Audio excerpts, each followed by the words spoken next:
Assalamualaikum warahmatullahi wabarakatuh. Alhamdulillah wassalatu wassalamu ala rasulillah wa ala alihi wa ashabihi wa mawalah wa la hawla wa la quwata illa billah. Subhanaka la ilma lana illa ma'allamtana innaka antal alimul hakim wa tub alaina innaka antat tawwabur rahim. Rabbi adkhilni mudkhala sidqin wa akhrijni mukhraja sidqin waj'al li min ladunka sultanan nasira wa qul ja'al haqq wa zaqal batil innal batila kana zahuqa rabbana atina min ladunka rahmah wa hayyi lana min amrina rasyada. Para bapak dan ibu hadirin wal hadirat jamaah majelis taklim Nurul Qalbi Cahayati Kota Wisata Batu serta pemirsa TV yang dirahmati Allah. Alhamdulillah, rasa syukur mari senantiasa kita aturkan kepada Allah Subhanahu wa taala atas segala limpahan karunia, nikmat, rahmat, taufik, hidayah, inayah dari Allah. Kita sampai pagi ini dalam keadaan sihat wal afiyah. Sehat jasmani, sehat rohani, sehat iman, sehat Islam. Mudah-mudahan sehat juga ekonomi kita, amin ya rabbal alamin. Salawat salam mudah-mudahan tetap tercurahkan kepada baginda Rasulullah sallallahu alaihi wasallam. Para bapak dan ibu yang dirahmati Allah, pada hari ini kita akan memasuki tahun baru. Sebagaimana biasa, muhasabah senantiasa dianjurkan oleh para alim ulama, baik tiap malam, tiap minggu, tiap bulan, atau menjelang akhir tahun, maka introspeksi itu selalu dilakukan. Terkandung maksud agar ketika sepanjang tahun catatan yang kita toreh adalah catatan kebaikan-kebaikan, maka kita bisa mensyukuri nikmat Allah Subhanahu wa taala. Kalau kebetulan berdasarkan hitungan kita, prediksi kita, muhasabah kita, kok catatan-catatannya banyak yang kurang baik, perlu beristighfar kepada Allah Subhanahu wa taala. Sehingga kebaikan yang disyukuri ini akan berbuah juga ridho rahmatnya Allah. Kemudian keburukan yang diistighfari ini juga akan berbuah ridhonya Allah Subhanahu wa taala. Para bapak dan ibu yang dirahmati Allah, Allah Subhanahu wa taala berfirman dalam surah Al-Baqarah ayat 222, A'udzu billahi minasyaitonir rajim. Bismillahirrahmanirrahim. Innallaha yuhibbut tawwabin wa yuhibbul mutatahhirin. Sesungguhnya Allah Subhanahu wa taala sangat cinta terhadap orang-orang yang bertaubat, terhadap orang-orang yang membersihkan diri. Makna taubat adalah kembali kepada Allah Subhanahu wa taala atau kembali ke dalam perbuatan yang diperintahkan oleh Allah Subhanahu wa taala. Maknanya mutatahhirin, membersihkan diri, berarti juga membersihkan dari sifat-sifat dari perbuatan yang tidak diridhoi oleh Allah Subhanahu wa taala. Sehingga sebenarnya orang yang membersihkan diri dari berbagai macam kesalahan itu juga bisa dikatakan sebagai orang yang bertaubat. Dampak positifnya sangat banyak sekali apabila kita bertaubat kepada Allah Subhanahu wa taala. Perintah taubat itu termaktub dalam surah Hud. Di samping taubat itu adalah perbuatan yang dicintai oleh Allah Subhanahu wa taala, sebagaimana dalam surah Al-Baqarah yang telah kita bacakan. Maka dalam surah Hud Allah Subhanahu wa taala juga memerintahkan kita untuk bertaubat kepada Allah Subhanahu wa taala.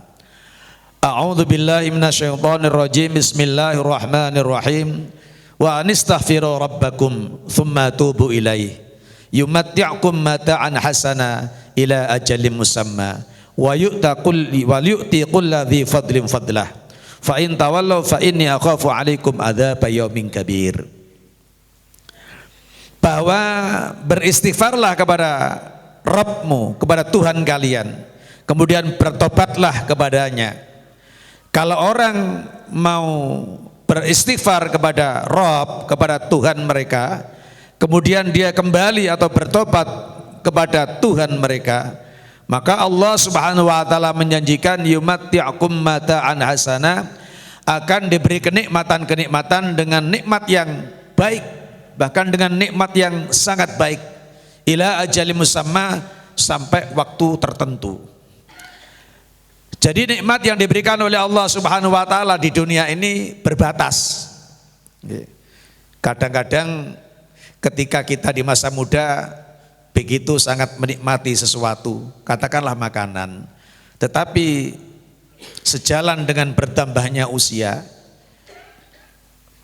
makanan-makanan yang dulunya terasa nikmat, nah sekarang ketika umur kita sudah bertambah, tidak bisa kita merasakan nikmatnya makanan-makanan, paling tidak dikurangi.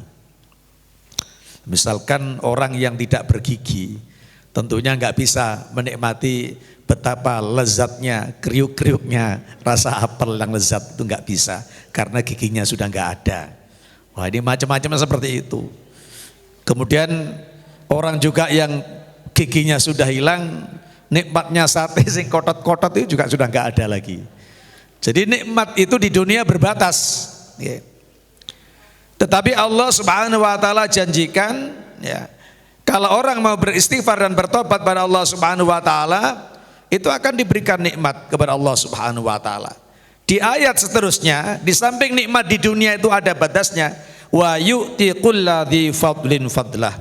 Allah Subhanahu wa taala akan memberikan karunia, ya, terhadap orang-orang, ya, yang memang, ya, diberikan karunia oleh Allah Subhanahu wa taala. Di fadlin itu orang yang memiliki karunia. Fadlah itu karunia Allah.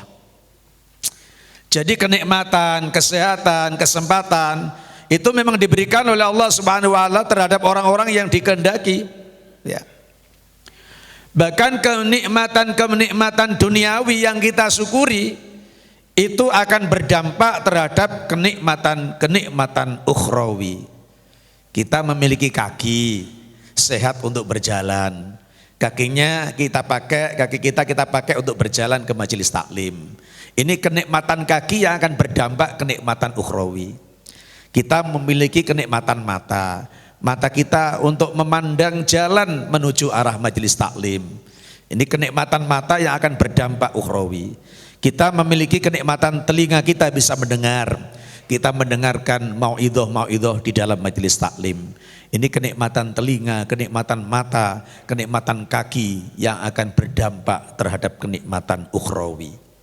Tetapi kalau mata dan kaki, lesan, ya, kita arahkan terhadap perbuatan-perbuatan yang tidak diridhoi oleh Allah Subhanahu wa taala, maka nikmatnya mata yang bisa memandang, nikmatnya telinga yang bisa mendengar, nikmatnya kaki yang bisa berjalan terbatas sampai ajal kematian tiba, karena menggunakan nikmat tidak sesuai dengan yang memiliki kenikmatan, yaitu Allah Subhanahu wa taala. Oleh karena itu kita bersyukur. Jadi di samping kalau kita bisa menemukan nikmat Allah Subhanahu wa taala ke dalam hal-hal yang positif, akan diberikan kenikmatan di dunia, akan berdampak juga di akhirat. Maka sebaliknya, fa in tawallau fa inni akhafu alaikum adzab yaumin adzim. Jika kamu sekalian berpaling, tidak menggunakan nikmat sebagaimana mestinya, sebagaimana tuntunan Allah dan tuntunan Rasulullah sallallahu alaihi wasallam, fa inni akhafu alaikum adzab yaumin alim, maka aku takut, ya, atasmu terhadap siksa di yaumin kabir, besok di hari kiamat. Artinya orang yang memalingkan nikmat Allah Subhanahu wa taala digunakan terhadap hal-hal yang tidak menjurus sesuatu yang diridhoi oleh Allah Subhanahu wa taala, maka juga Allah siapkan balasannya besok di akhirat. Nah, oleh karena itu, salah satu kenikmatan, dosa niku nikmat apa nikmah nggih.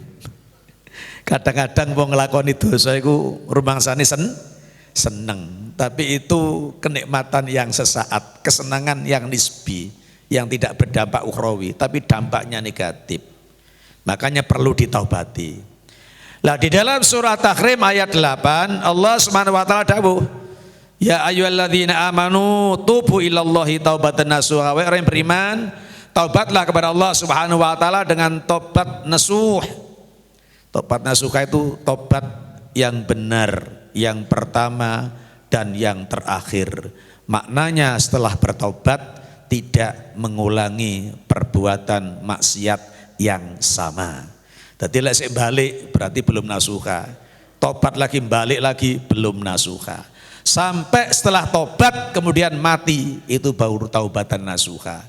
Karena setelah taubat tidak bisa mengulangi perbuatan maksiat lagi, berarti itu taubatannya taubatan nasuha. Nah ini. Apa dampak positifnya? Akibatnya kalau kita melakukan taubat sampai ajal kematian, tidak mengulangi perbuatan dosa yang pernah kita lakukan, asa rabbukum ayyukaffir ankum sayyiatikum. Moga-moga, mudah-mudahan Tuhanmu mengganti kemaksiatan, amal-amal jelekmu. Nah ini jadi ini masih asa. Jadi memang perbuatan maksiat, perbuatan dosa itu akan diganti oleh Allah Subhanahu wa taala apabila kita bertaubatan nasuha. Apabila kita mau beramal soleh setelah berbuat maksiat itu bisa mengganti perbuatan maksiat. Makanya bahasanya menggunakan asa. Tetapi kalau sudah kemaksiatan kemudian beristighfar mengulangi lagi, ampunan itu hilang lagi. Ya, ampunannya hilang lagi. Kemaksiat lagi berarti ada catatan lagi. Taubat lagi catatannya hilang. Maksiat lagi, ya, kemudian catatannya hilang lagi. Dan seterusnya dan seterusnya. Makanya di sini masih pakai asa, mudah-mudahan. Kalau tobat itu diulangi berarti sudah nggak ada catatannya. Tapi kalau tobat itu diulangi maka nanti masih ada catatan amalan perbuatan yang tidak baik itu. Makanya di sini masih pakai asa, mudah-mudahan nggak balik maneh. Lek gak balik wis dadi wong apik kan ngoten. Di samping itu dampak kedua wa yudkhilkum jannatin tajri min tahtiha al-anhar. Di samping orang yang bertaubat, catatan-catatan buruknya itu dihapus oleh Allah Subhanahu wa taala, dijanjikan oleh Allah orang yang bertaubat itu janjikan akan dimasukkan surga yang di bawahnya mengalir air-air yang jernih. Nah, jadi niki lek sing wis kadung, jangan putus asa. Rahmat maghfirah Allah, ampunan kasih sayang Allah itu lebih besar dari kemaksiatan apapun yang pernah kita lakukan. Oleh karena itu tidak boleh putus asa. Tapi bagi orang yang tidak pernah melakukan perbuatan maksiat, jangan coba-coba. Siapa tahu setelah kemaksiatan belum pernah tobat langsung kita mati. Karena kematian ajal itu gak pernah tahu kapan akan terjadi. Makanya kalau kemaksiat gak boleh coba-coba. Tapi kalau tobat seketika setelah perbuatan itu harus dilakukan.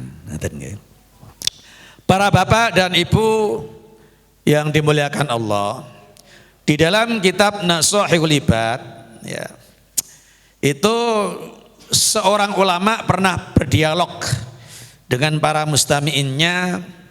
Hal ya'riful abdu idza taba anna taubatahu qubilat amruddat. Apakah seseorang itu bisa mengetahui apakah tobatnya itu diterima atau ditolak oleh Allah Subhanahu wa taala? Ada pertanyaan itu. Nah, maka seorang ulama menjawab, qala la ahkamu fi dzalik fi kauni taubatul abdi maqbulatan aw mardudah. Ulama itu tidak tahu, ya. Saya nggak bisa menghukumi apakah tobat itu diterima atau ditolak, nggak bisa menghukumi. Walakin lidzalik alamatun, tetapi terhadap tobat yang diterima oleh Allah Subhanahu wa taala itu memiliki tanda-tanda. Jadi tanda diterimanya tobat dalam risalah ini ada 6. Walakin lidzalik alamatun sittatun. Tapi tanda-tanda diterima tobat itu ada 6 kata ulama. Sakjane enggak eruh hakikate wong tobat itu diterima apa ora karo Gusti Allah.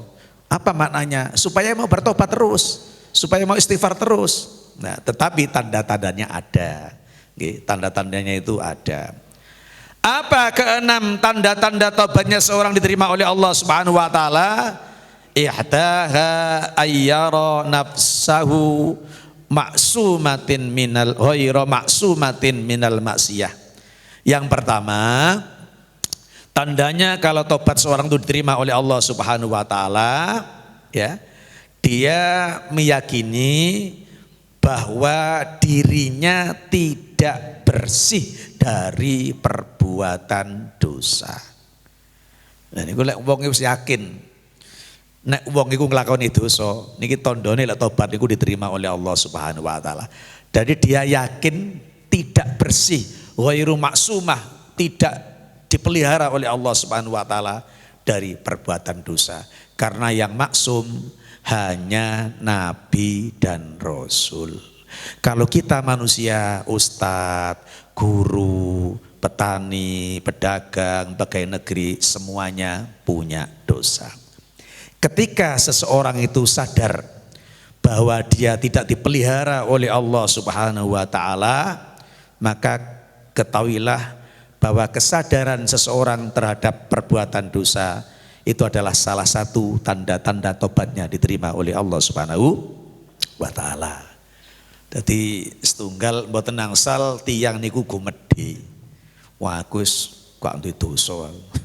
Jadi rumangsa gak duwe dosa itu perbuatan yang salah. Hendaknya seseorang itu merasa bersalah. Jadi ndak maksum, ndak bersih dari perbuatan dosa. Apapun dosa itu, meskipun dosa itu kecil. Ya paling gampang dosa cilik itu gak lapo-lapo. Wong dikai sehat, dikai sempat gak lapo-lapo, sakjane dosa. Wong dikai urip ya kudu lapo-lapo, harus berbuat sesuatu. Ndak boleh orang ndak berbuat sesuatu niku. Berarti mengkufuri nikmat sehat, mengkufuri nikmat sempat. Jadi ndak lapo-lapo itu ndak bagus. Nah kalau istirahat bagus. Karena memang hidup itu harus bekerja, harus beribadah, dan harus istirahat di dalam mengisi waktu-waktu. Tetapi kalau istirahat terus, maknanya gak lapo-lapo, ndak boleh. Itu namanya mengkufuri nikmat sehat, mengkufuri nikmat sempat. Lah mengkufuri nikmat sehat, mengkufuri nikmat sempat, itu juga perbuatan dosa. Jadi yang pertama tandanya dosa seorang itu diterima oleh Allah, dia merasa bukan orang yang bersih. Ngaku lek awake duwe salah, iku tandane tobat diterima oleh Allah Subhanahu wa taala. Soalnya lek gak ngaku, gak mungkin dia akan bertobat. Wong ora rumangsa salah. Makanya di dalam pergaulan sehari-hari, orang yang meminta maaf itu belum tentu bersalah. Kadang-kadang maaf itu dipakai tawadhu. Sepunten nggih, ngapunten. Kadang-kadang salah ya ora sepiro. Nyempar sandal titik ngapunten utawa nyenggol wong. Nyenggol yo gak sengaja, kewaget marun njaluk sepuro. Gak jane nyenggol iki mosok dosa wong gak sengaja itu, tapi njaluk sepuro. Nah, memang minta maaf itu salah satu akhlak mahmudah, perbuatan yang terpuji. Nah, sebaliknya kalau gak mau minta maaf, yaitu termasuk akhlak yang tercela. Yang kedua, tanda bahwa tobatnya seorang itu diterima oleh Allah Subhanahu wa taala, ya fi qalbihi al-farah ghaiban. Ya. Dia memandang di dalam hatinya, ya, ada kebahagiaan yang pergi. Ya. Wa khuzna syahidan, dan ada rasa duka yang datang. Jadi orang berbuat dosa itu tidak boleh senang itu. Jadi wong rumangsa dosa iku kudu susah. Tanda menyesal. Wah wong dosa kok seneng dikandhak-kandhakno wong, alamat niki. Alamat niku istighfare gak diterima. Jadi yang kedua, kalau tobatnya orang itu terima, ya dia mesti akan senantiasa sedih memikirkan dosa-dosa yang telah dilakukan. Sehingga rasa sedih terhadap perbuatan dosa itu akan memunculkan, ya, mendorong untuk lesannya mau membaca istighfar. untuk muhasabah, introspeksi, untuk tidak mengulangi perbuatan kemaksiatnya lagi. Nah, ini penting. Jadi penting di dalam hati itu ada rasa sedih terhadap perbuatan dosa yang pernah dilakukan. Itu berarti tanda tobatnya diterima oleh Allah Subhanahu wa taala. An-nadam itu maknanya. Kemudian yang ketiga, bahwa tobatnya seorang diterima oleh Allah Subhanahu wa taala, wa yaqrubu ahlal khair wa yubaidu ahlas syarr. Dia mendekati orang-orang yang baik, meninggalkan orang-orang yang tidak baik. Artinya orang yang sudah bertaubat itu jadi milih teman. Enggak sembarang teman itu didekatin. Lah ini beda-beda kelas. Ya kalau ulama sekelas Gusmi, ya ulama yang sekelas Gus Miftah, lah itu dia mendekati ahli syarr dalam rangka ada ilal khair, mengajak kepada kebaikan. Ya tidak apa-apa kalau kuat seperti itu. Tapi kalau kita sebagai orang awam, orang yang biasa-biasa, tidak memiliki ilmu yang lebih di dalam mempengaruhi orang lain tentang kebaikan, maka ketika kita sudah bertaubat kepada Allah Subhanahu wa taala, salah satu indikatornya adalah menjauh dari teman-teman yang tidak baik. Itu apabila kita belum pede bisa mempengaruhi orang-orang yang kurang baik.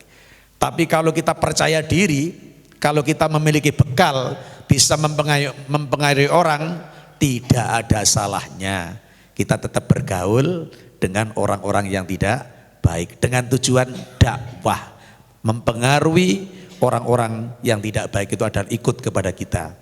Nah ini seperti itu. Jadi bukan semua menjauhi orang tidak baik itu satu keharusan, tapi kalau kita merasa memiliki kemampuan, memiliki benteng iman yang kuat, nah tidak ada salahnya kita bermuasyarah, bergaul dengan orang-orang yang tidak baik, dengan catatan kita ingin mengajak ke dalam kebaikan. Kemudian yang ketiga, yang keempat, tanda taban seorang diterima yarol qalil minat dunya kathir wa yalol kathir min amalil akhirah qalil. Memandang ya dunia itu meskipun sedikit dipandang itu sudah banyak. Memandang akhirat meskipun banyak itu masih sedikit. Jadi dia senang kebaikan, ya. Senang amalan-amalan yang sifatnya ukhrawi. Dunia ini masih nisbi, akan menjadi duniawi semata atau akan menjadi ukhrawi, tergantung bagaimana kita memperlakukan dunia.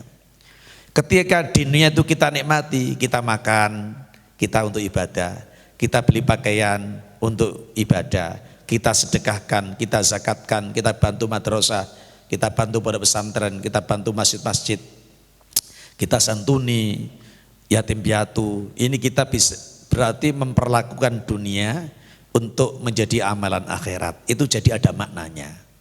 Ya. Jadi kalau seperti itu, ya jangan menganggap sedikit, ya kurang terus. Jadi amal itu kurang terus. Lek sedekah itu harus kurang terus. Ya. Tapi kalau ngumpul-ngumpulkan tidak ditasarufkan ke dalam amal soleh, harus sudah merasa banyak. Enggak perlu terlalu banyak, berlebihan. Ngoten perlakuan terhadap dunia. Kemudian yang kelima, tanda bahwa taubat kita diterima oleh Allah Subhanahu wa taala, yara qalbuhu mustaghillan bima dumina minallah farighon. Jadi hatinya, ya, hati seseorang itu ya tidak galau memikirkan sesuatu yang sudah dijamin oleh Allah Subhanahu wa taala. Kita kalau sakit itu tidak boleh galau karena likulli da'in dawaun. Setiap penyakit itu pasti ada obat. Kan kuada nggih. Wong gak jane ndolor apa, termasuk kula jantung. Tapi biasa saja, semua orang kan punya penyakit jantung ya. Sing penting hati, sing penting uripe sik manfaat. Jangan tersiksa karena memiliki satu penyakit. Kenapa? Diabetes. Wah, dengan penyakit diabetes itu malah membuat tersiksa. Boten, selama kita masih bisa berbuat manfaat meskipun dalam keadaan sakit, maka berbuatlah. Jadi sesuatu yang ditanggung oleh Allah Subhanahu wa taala jangan dibuat galau. Rizki makan, jangan galau. Tapi kalau selebihnya selain sandang pangan papan, orang harus ikhtiar.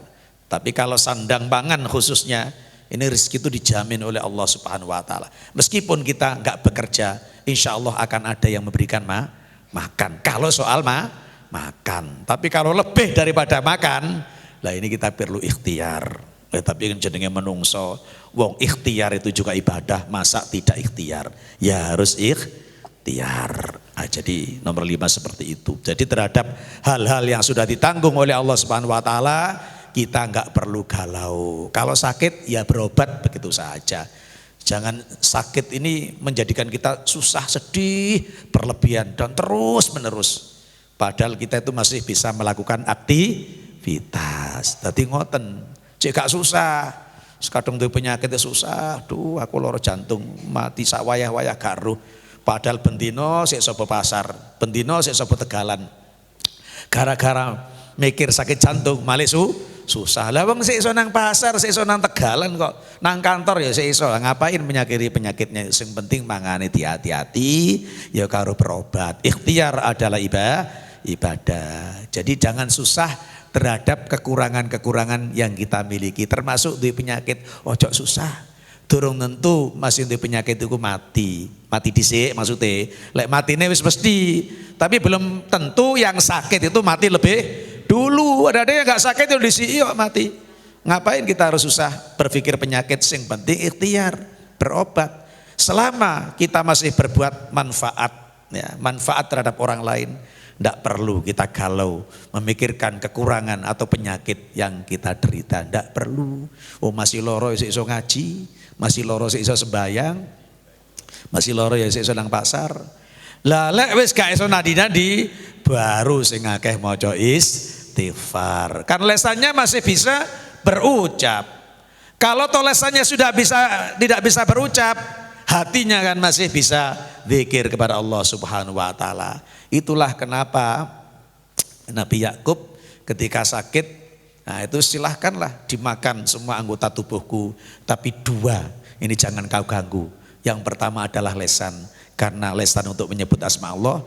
Yang kedua adalah hati ini untuk zikir kepada Allah Subhanahu wa taala. Selama kita masih lesan bisa berucap dan hati masih bisa sesuatu terbetik tentang asma-asma Allah, maka kita tidak perlu sedih. Kita tidak sampai sakit seperti Nabi Ayub ngoten niku mboten. Mboten wis dadi niki bahagia mawon nggih. Apalagi mataharinya cerah kayak gini wis seneng mawon. Kemudian yang keenam, orang yang taubatnya diterima Allah Subhanahu wa taala yakunu hafizul lisan. Orang jadi bisa memelihara lesannya. Daimal fiqra, senantiasa berfikir, lazimal ghammi wan nadamah, senantiasa memiliki rasa sedih dan penyesalan terhadap perbuatan dosa yang pernah dilakukan. Jadi nek pun nate nglakoni maksiat ya kudu hati-hati, lek ngomong aja sampai keperucut maneh. Nah, tesisnya ulama, ya, statement para ulama, ya. Jadi keyakinan para ulama, semakin besar lobang tubuh seseorang, ini potensinya berbuat dosa semakin besar. Jadi boto, irung, kuping, karo lesan, karo cangkem, sik luwih gedean cangkem potensi berbuat dosanya itu. Tapi demikian juga potensi ibadahnya. Oh, lesan niku kata nyopo nulis ibadah, ndonga ibadah, maca Quran ibadah, ya, zikir ibadah, istighfar, tasbih ibadah. Ibadah yo iso lebih banyak lagi karena dengan berbekal lesan. Kalau telinga itu kan masih untuk ibadah masih memerlukan pihak lain. Atau paling enggak ibadahnya lesan, ibadahnya telinga memerlukan lesan kita membaca dengan keras-keras. Supaya mungkin telinga kita terdengarkan kalimah-kalimah thayyibah. Nah, masih memerlukan pihak lain. Lesan guys, pokok ngomong yang obah. Sing diobahno iku zikir nang Gusti Allah jadi amal soleh. Jadi berbuat baik dengan lesan itu lebih berpotensi, lebih mudah daripada berbuat baik dengan anggota badan yang lain. Nah, makanya orang yang bertaubat pada Allah Subhanahu wa taala ini bisa memelihara lesan, senantiasa berpikir positif. Jangan berpikir negatif. Berpikir negatif ku marakno ngenes. Berpikir positif mawon. Ngene iki wis ya apa ya mari kita kang aku payu ngono ae mari ngaji. Insyaallah lek positif kula nate berpikir positif. Kula rumangsa aku wis salat duha ya wis suwe ngene suwe coba sih maklaran. Nah ternyata oleh badhe akeh maklaran. Karena berpikir positif. Dadi yakin karena kita salat duha itu sudah lama bertahun-tahun. Wis karek ndonga-ndonga tok gak cukup karek ikhtiar. Lah setelah ikhtiar itulah rezeki akan diberikan oleh Allah Subhanahu wa taala. Ndonga tok ya dikei karo Gusti Allah tapi besok di akhirat. Ndonga gak kelem ikhtiar, apa gak diberi? Ya diberi oleh Allah Subhanahu wa taala. Tapi lek akeh ndongane tok gak patah ikhtiar, itu besok dikei dia di akhirat. Paling ndak ganjaran itu ndonga, paling ndak kan itu. Jadi orang yang tobat itu memelihara lesan, kemudian senantiasa berpikir positif, kemudian ya ingat selalu mengingat-ingat perbuatan dosa. Ini yang penting itu. Kemudian di dalam kitab Tambihul Ghafilin, Abulles As-Samarqandi itu menuliskan sebuah tulisan, Qubilat taubatu Adam li khamsi khisalin walang tuqbal taubatu iblis li khamsi khisalin. Jadi kalau dalam kitab Nasulibat itu tandanya tobat diterima ada 6. Tapi Abulles As-Samarqandi dalam kitab Tambihul Ghafilin, kenapa tobatnya Nabi Adam itu diterima oleh Allah? Karena 5 hal. Apa tobatnya Nabi Adam diterima? Sebabnya 5 hal. Lah kalau kita ingin bertobat kepada Allah diterima oleh Allah Subhanahu wa taala, 5 hal yang dilakukan Nabi Adam itu ya kita lakukan. Bisa, pasti bisa. Harus yakin bisa. Apa sebabnya taubat Nabi Adam diterima oleh Allah Subhanahu wa taala? Yang pertama yang ditulis Abulles As-Samarqandi, fa adamu aqarra nafsahu aqarra an nafsihi bidzunub. Siji, Nabi Adam itu mengaku kalau dia berbuat dosa. Niki lho, apa tobatnya Nabi Adam kok diterima? Nomor 1 karena Nabi Adam itu mengaku berbuat dosa. Masa iki wis mateni wong lek iso gak ngaku lek mateni ae. Sing mateni wong liya ngono ae. Dadi sepenak ayo gak akan diterima tobatnya orang yang semacam ini. Syaratnya pertama ngaku. Nabi Adam itu ngaku, Rabbana zalamna anfusana wa illam taghfir lana tarhamna lanakunanna minal khasirin. Wahai Tuhan kami, saya yang menganiaya diri kami. Jadi sebabnya kulo Nabi Adam itu gak nyalah-nyalahkan iblis. Meskipun makan buah kuldi itu digoda iblis, digoda setan supaya ono rewange, digoda Nabi Adam itu. Tapi Nabi Adam gak nyalah-nyalahkan iblis. Jadi kalau kita diajak orang kok maksiat, gak boleh nyalahkan teman-teman nih. Wah, aku maksiat ya sebabnya dijak, masih dijak yuk katut aja sampai besok dialog dalam Al-Quran. Orang ahli nar besok juga akan menyeret-nyeret temannya yang mengajak itu, tapi ya tetap masuk wong salah. Jadi kuncinya tobatnya Nabi Adam diterima, 1 mengakui bahwa dia berbuat dosa. Ini penting. Makanya pun ngantos kula panjenengan gak ngaku lek awake dhewe iki dosa pun ngantos niku. Kudu ngaku lek kita tuh punya dosa. Kullu bani Adam khata'. Setiap manusia itu punya salah. Wa khairul khata'in at-tawwabun. Sebaik-baik orang yang punya salah adalah orang yang bertobat. Jadi pengakuan itu penting untuk diampuninya dosa. Jadi siji ngaku, niki kuncine dosanya Nabi Adam diterima. Nomor 2, wa nadima alaih. Yang pertama ngaku, yang 2 ada penyesalan. Wa nadima alaih, Nabi Adam itu menyesal berbuat dosa. Jadi getun itu menyebabkan dosa diampuni. Getun tok lho niku. Jadi ngaku yang menyebabkan dosa itu diampuni, ngaku lek dosa. Sing repot wong dosa gak ngaku niku wis wangel niku. Cara-cara ni angel wis. Dosa ora ngaku. Angel wis pura ngaku gak. Tobat gak kira wong ngaku gak rumangsa salah. Nomor 2 menyesal. Nah, jadi wana dima'alai. Nabi Adam tuh menyesal sudah berbuat dosa itu. Akhirnya sampai pirang ewu tahun niku ndonga Rabbana dzalamna anfusana wa illam tafilana wa tarhamna lanakunanna minal khasirin. Kula Gusti singani kaya kula niki. Lek mboten wa illam taghfirlan mboten sampean sepunten dosa kula niki. Lek mboten sampean welasi kula ini termasuk wong sing rugi, wong sing rugi. Nah, karena pengakuan itulah taubat Nabi Adam diterima oleh Allah Subhanahu wa taala. Yang ketiga, wala manafsah. Nabi Adam itu mencela dirinya sendiri, tidak mencela orang lain. Kadang-kadang masalah, kok ini macam ngejak iku, kok ini apa ngejak aku nadi diskotik, nuding-nuding koncone dijak. Lah awakmu iku lho dijak nang maksiat kok gelem. Nabi Adam itu enggak mencela orang lain, tapi ya jadi wala manafsah. Jadi Nabi Adam itu ya, napa? Walam yalum nafsah. Ya. Napa niku? Ya, wala manafsah nggih. Jadi dia itu apa namanya? Dia mencela diri sendiri. Nggih. Tak mencela orang lain. Nah niku, dadi nek kita tuh hidup itu bisa ngelekno awake dhewe, gak ngelekno wong liya, lah itu tandane tobat kita diterima oleh Allah Subhanahu wa taala sebagaimana Nabiullah Adam alaihis salam. Jadi dia mencela dirinya, gak mencela orang lain. Yang keempat, tobat Nabi Adam diterima oleh Allah Subhanahu wa taala keliru niku ya. Wa asra'a bitaubah. Ya, yang keempat adalah dia cepat bertobat. Dadi mari dosa niku ndangake tobat. Ini penting nih. Jadi ngaku, menyesal, ya, mencela diri sendiri, kemudian cepat-cepat bertaubat. Gak nunggu meni, gak nunggu ben, gak nunggu bulan Rejab, gak nunggu bulan besar. Loh niku kok ono kiai gawe taubatan kok Rejab besar. Dia itu mengambil momen-momen yang besar. Soalnya menungso bendino dijak lunga taubatan ngono ya apa wong menungso kan perlu nyambut gawe. Masih ngaji nang Gus Bak ya ngono. Ngaji bendino ya kiai ngajine bendino anjene pegawene kiai ngaji. Lek pedagang-pedagang sak minggu pisan, sak minggu pindho wis alhamdulillah. Pancen pegawene pedagang dan dagangnya lho ya ibadah. Lek kiai ya kudu bendino ngaji, ono kiai kok ngajine sak minggu pisan, kaya duduk kiai. Penggaweane kok sak minggu pisan. Ono pedagang kok berdagang sak minggu pisan wani nggih jarang.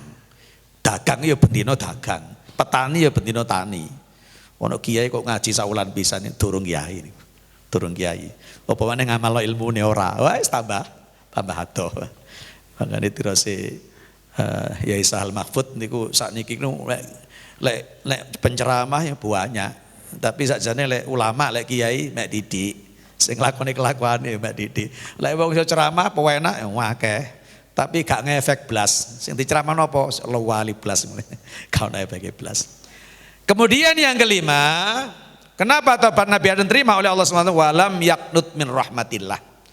Nabi Adam itu enggak pernah putus asa dari rahmat Allah Subhanahu wa taala. Makanya akhirnya ya dipedhokno bojone. Dadi hukumannya akeh diusir nang donya, dipisah teko bojone, padahal Nabi Adam mek nglakoni maksiat siji. Lah awake dhewe iku maksiate akeh. Kira-kira iso balik nang swarga apa ora, tapi kudu yakin bisa. Karena rahmat dan maghfirah Allah itu harus yakin nek kasih sayang pengapurnya Allah itu lebih besar daripada dosa yang kita lakukan. Penting walam yaknut min rahmatillah. Jangan pernah putus asa dari rahmat Allah. Seluruh penyakit ada obat. Seluruh hutang bisa disauri. Ojo rumah swangel nyaur utang, sing penting ikhtiar. Pasti bisa nyaur utang niku. Nah, seluruh sakit ada obat, mesti waras. Ngoten mawon. Jadi tidak boleh putus asa di rahmat Allah. Kemudian kenapa tobat iblis nggak diterima? Ya, walam tuqbal tobat iblis li khamsi khisalin juga ada 5 hal. Nomor 1, lam yakir ala nafsah bidzambi. Iblis itu tidak pernah mengaku bahwa dia berbuat dosa. Niku jirine iblis. Aduh ya Allah, gak wani kula kate ngomong. Ana menungso kok gak tahu ngaku salah. Mosok kaya iku ya ora, gak wani. Gak wani. Sing jelas lek cirine iblis kenapa tobatnya gak terima? Wah ngenteni besok lek neraka niku. Jadi gak pernah mengaku berbuat salah iblis niku. Makane lek menungso kudu gelem ngaku salah. Ojo sampai kaya sampeyan ae sing ngomong kula gak enak. Mosok ngelokno wong ya iblis gak wani kula gak wani. Wong iki tetep wong. Soalnya nek bedane wong kali iblis napa? Nek wong iku kadang salah, kadang bener. Lek bener tok iku malaikat, lek salah tok niku iblis. Dadi lek ana wong kok salah tok berarti koyok. Nah niku koyok lho nggih, ora persis gak. Koyoke wonge mesti ana apike kan ngoten ta. Sing nomor loro tobat iblis gak diterima walam yamdam alai. Iblis itu juga gak pernah menyesal telah berbuat dosa. Bahkan berani kontrak kepada Allah Subhanahu wa taala. Kula niki mboten napa-napa neraka, pokoke kula dikek urip sampai dina kiamat. Aku ora ngajar nantang pangeran. Delen rokok kok gak apa-apa. Pokoknya dikei urip sampai kiamat oleh nggodha menungso golek bolo. Kurang ajar iblis teman nantang nang pangeran iki. Nah niku makane nggih kadang-kadang hakim lek ana sidang gedem-gedem wis ngene gak ngaku goroh ini. Gak ada rasa penyesalan. Wis tambah gedem-gedem. Tapi saiki areke wis nyesal dupaning. Walam yamdan alai, jadi gak pernah ada penyesalan, gak diterima tobatnya. Kemudian yang ketiga, walam yalum nafsah. Ya. Dia tidak pernah mencela dirinya, iblis itu sing dicela orang. Nah, ya gak penamane lek dipadakno karo wong. Senengane kok nyeneni wong. Medeni iku malih kaya arek iku malih medeni. Jadi ya iblis juga tuh senengane nyelatu wong liya, gak tau nyelatu awake dhewe lah niki. Repot niki. Nomor bapak walam yasra' bit taubah, tidak segera taubat ketika iblis itu berbuat salah. Bahkan sampai kontrak, kalau tak salah terus mawon wis nggodha menungso sampai kiamat. Sampai kontrak seperti itu. Saking kurang ajar iblis nantang nang ngene Gusti Allah. Jadi enggak cepat-cepat tobat, itu marah tobat enggak diterima. Kemudian yang kelima wa qanata mir rahmatillah. Iblis itu juga putus asa dari rahmat Allah Subhanahu wa taala. Lah ini sifat kita harus beda dengan sifatnya iblis. Sifat kita harus meniru sifatnya Nabi Adam yang ada 5. Satu, kita harus mengakui bahwa kita pernah berbuat dosa. Yang kedua, kita harus menyesal atas perbuatan dosa. Yang ketiga, kita cela perbuatan dosa kita itu. Yang keempat, cepat-cepat bertaubat. Yang kelima, kita tidak pernah putus asa dari rahmat Allah Subhanahu wa taala. Nah, jangan sampai seperti sifatnya yang lain ini, tidak pernah mengaku berbuat dosa, tidak pernah menyesal berbuat dosa, tidak pernah mencela dirinya sendiri tapi mencela orang lain senangnya. Kemudian tidak cepat-cepat berbuat dosa dan selalu berputus asa dari rahmat Allah Subhanahu wa taala. Kesimpulannya, faman kana haluhu misla hali Adam kubilat taubah. Barang siapa yang tingkahnya seseorang, ya, amaliyahnya seorang seperti tingkahnya Nabi Adam, maka tobatnya akan diterima. Dadi lek awake dhewe iki ngakoni dosa, getun, nyelo awake dhewe gak nyalahno wong, cepet tobat, ndak putus asa dari rahmat Allah, pasti diterima tobat kita. Karena tobatnya Nabi Adam seperti itu. Tapi wa man kana haluhu misla hali iblis lam tuqbal taubatah. Barang siapa yang tingkahnya kok seperti tingkahnya itu, maka tobatnya tidak terima oleh Allah Subhanahu wa taala. Bagaimana tingkahnya itu? Ya, tidak pernah merasa salah, tidak pernah menyesal, tidak pernah mencela diri sendiri, tidak cepat-cepat bertaubat, berputus asa dari rahmat Allah. Jadi putus asa itu adalah larangan keras. Bahkan Kanjeng Nabi napa niku dawuh, jangan mati sebelum berbaik sangka terhadap Allah Subhanahu wa ta'ala. Gak oleh awake dhewe mati, tapi masuk iso nolak mati wong sing mateni Gusti Allah. Artinya ya mulai sekarang kita harus husnudzon kepada Allah Subhanahu wa ta'ala. Selama kita sedih, masih satu saat pasti akan bahagia. Selama atau semasa kita sakit, pasti kita akan sembuh. Gitu caranya husnuzon Allah tuh. Selama kita sekarang gak punya uang, suatu ketika pasti punya uang. Hari ini mungkin kita gak makan, tapi mari kita mangan. Nanti sore pasti kita akan makan. Husnuzon terus. Jangan tangi turu wis. Duh, awak iki ya apa? Udan-udan wis isu. Sing dipangan gak ono. Isu-isu wis menyesal wis. Kira-kira wis koyoke bayangane wis gak oleh penggawean, gak oleh makan. Ya terus urip angel. Karena dalam pikiran, dalam benak, dalam hati itu selalu suudon. Duh, isu-isu wong niki udan iki nyambut kaya apa iki. Engko ana ta gak ono sing dipangan yo gak ono temenan. Wong gak yakin lek ono sing dipangan. Harus husnudon kepada Allah. Nah, yang sakit harus suatu ketika yakin kalau akan sehat. Yang enggak punya uang harus yakin suatu ketika nanti akan punya uang. Yang rezekinya sekarang masih seret harus yakin nanti akan rezekinya akan melimpah. Makanya Bahasane Gus Ali, aku bisa, aku bahagia, aku sukses. Itu selalu harus ada dalam diri kita. Gak oleh aku ngelokro, aku susah, aku angel nyambut gawe, aku angel mangan. Akhirnya uripe sumpek gara-gara percaya karo atine dhewe. Mugi-mugi dados ilmu sing manfaat, mugi-mugi dados ilmu sing barokah. Mudah-mudahan kita diberikan istiqomah oleh Allah Subhanahu wa taala dalam melaksanakan ibadah, diberikan ilmu, umur, rezeki, dzurriyyah yang sebab barokah. Apabila kita dipanggil oleh Allah, mudah-mudahan dipanggil dalam badan husnul khotimah. A'udzu billahi minasyaitonir rajim. Bismillahirrahmanirrahim. Alhamdulillahirabbil alamin.